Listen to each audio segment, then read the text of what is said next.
السلام علیکم. بسم اللہ الرحمن الرحیم. صلی اللہ رسول الکریم. سورہ آل عمران کے 16 مرکزی موضوعات میں سے ہمارا 16 مرکزی موضوع غزوات ہے. اس کے 2 حصے ہیں. دوسرے حصے کے 4 ضمنی موضوعات ہیں. اس میں سے تیسرا ہے احد میں مصائب کی وجہ کیا ہے. یہی وجہ ہے کہ اگر یہ سمجھ آ جائے تو سارے مسئلے حل ہو جاتے ہیں. 9 نکات ہیں جی. پہلے جو 3 نکات ہیں آیت نمبر 152 میں سے ہیں.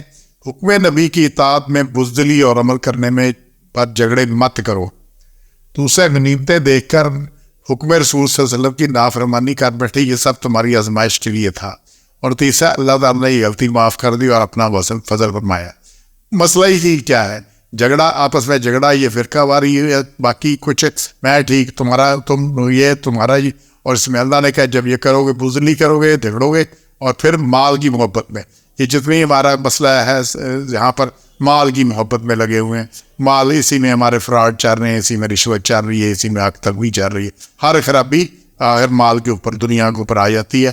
اور اللہ کہتا ہے یہ آزمائش ہے تمہارے لیے. تو جو کھڑے رہے ان کی غلطی معاف ہے. یہاں والوں کی غلطی معاف نہیں ہے جب تک وہ اصلاح نہیں کر لیتے اپنی, اور جو انہوں نے زیادتی کی اس کی تلافی نہیں کر لیتے. یہ 152 میں اللہ نے بڑا کلیئر کیا ہے کہ اللہ نے اپنا وعدہ سچا کر دکھایا. تمہاری اللہ نے مدد کی اور اللہ نے وعدہ اپنا سچا کر دکھایا. اور جب تم قتل کرنے لگے ان کو, پھر تم نے نامردی کی, تم نے اس میں اور کام بزدلی کی اور جھگڑا کیا آپس میں اور نافرمانی کی. وہ جھگڑا جب وہ درے کے اوپر تھے انہوں نے آپس میں کہا بھی اب تو بات ختم ہوگی, ہم چلتے ہیں. ان کے جو امیر تھے وہ روکتے رہے ان کو, لیکن نہیں رکے اور نیچے آگے 40 میں سے 50 میں سے. تو پھر وہ مسئلہ اللہ نے کیا, پھر تم نے اس میں جھگڑا کیا اور پھر اللہ نے تم کو دکھائی خوشی کی چیز. کیا مال دکھایا. اب جو غنیمتیں پڑی تھی کفار بھاگ گئے تھے, غنیمتیں وہاں پڑی تھی, اور غنیمتیں سمیٹنے کے چکر میں وہاں پہ خوشی کی. تو حکومت تم میں سے کوئی چاہتا ہے دنیا اور کوئی چاہتا تھا آخرت. دنیا چاہتے تھے وہ دنیا کی طرف لف کے, جو آخرت چاہتے تھے وہ قائم رہے درے پر, باقی جہاں پہ قائم رہے. تو پھر تم کو الٹ دیا اس پر, اور تاکہ تم کو آزمائے. تو یہ کس لیے تھے؟ وہ واپس تم پہ پلٹ آئے سارا کچھ تاکہ تمہاری آزمائش کرے. تو اللہ آزماتا ہے. یہ جتنے آزمائش ہیں اسی لیے ہیں کہ اللہ آزماتا ہے کون کیا ہے. تو پھر جو کھڑے رہے اللہ نے ان کو معاف کر دیا. اور یہ اچھا, اس کے بعد اگلے نکات ہیں 153 میں سے اگلے 3 نکات ہیں کہ اس افراتفری میں منہ اٹھا کر بھاگے جاتے تھے, تو پیچھے مڑ کر بھی نہ دیکھتے تھے. اور رسول اللہ صلی اللہ علیہ وسلم تم پکارتے تھے مگر تم توجہ نہ کرتے تھے. اور رسول اللہ صلی اللہ علیہ وسلم کی نافرمانی سے انہیں رنج و غم پہنچانے کے سبب اللہ تعالیٰ نے تمہیں غم پہنچایا. اب یہ چھٹا نقطہ بڑھایا میں, پچھلے بھی آیا میں, لیکن کیا ہے جب نافرمانی کریں گے ان سے رولے تو جو رنج و غم پہنچے گا تو اللہ تعالیٰ تمہیں غم پہنچائے گا. یہ ہونا ہی ہونا ہے.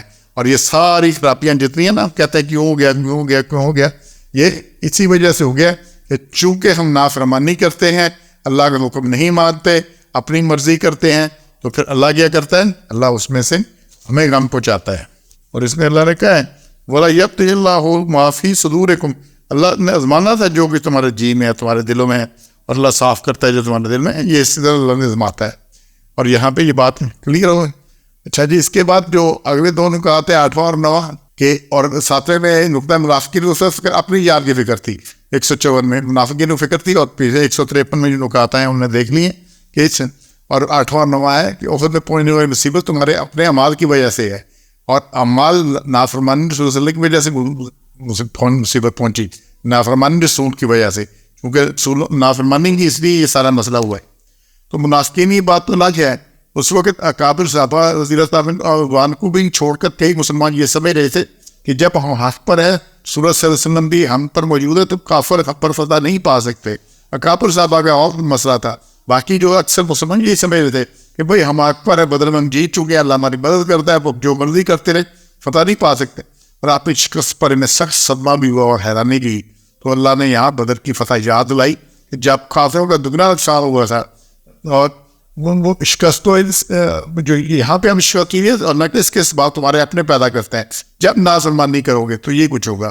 اب اللہ نے یہاں بتایا ہے کہ کیا کیا ہے جو ہوا وہاں پر, کہ صبر کا دامن چھوڑ دیا. بھائی کہا گیا یہ کہ ڈرا نہیں چھوڑنا, یہ تم نہیں چھوڑنا, تو صبر کا دامن چھوڑ دیا. دوسرا اللہ کے رسول صلی اللہ علیہ وسلم کے حکم کی نافرمانی کی. اب یہ نافرمانی کا یہی انجام ہونا ہے. تو میں نے اپنے آپ کو دیکھنا ہے میں کتنا فرما بردار ہوں, کتنا نافرمان ہوں. تو یہ نافرمانی کرے گا تو یہی کچھ ہونا ہے. اور تیسرا مال کی تمام اختلاط ہوئی. اب مال کی تمام اب جتنی خرابی ہے مال کی تمام, ہر ایک مال کے لیے مر رہا ہے. کیا کچھ ہے یہ نہیں دیکھتا کہ جو میں اکٹھا کر رہا ہوں یہ چھوڑ جانا ہے اور اس کا حساب لے جانا ہے. لیکن ہر طرح سے آئے, جیسے بھی آئے, جہاں سے بھی آئے, جو کچھ ہو آئے سی صبح آئے شام آئے جدھر سے آئے کیسے آئے. اور چوتھا آپس میں نزاع و اختلاف کیا, آپس میں جھگڑ پڑے, اور پھر بھی پوچھتے وقت مصیبت کہاں سے آ گئی؟ وہ مصیبت ہماری اپنی پیدا کرتا ہے. مصیبت کس کی ہے؟ اپنی پیدا کرتا ہے. جب خرابی کرو گے تو پھر مصیبت میں آنا ہی آنا ہے. قانون قدرت ہے, every action is a reaction. یہ فزکس بھی یہی کہتی ہے, قدرت بھی یہی کہتی ہے. قانون قدرت اٹل ہے.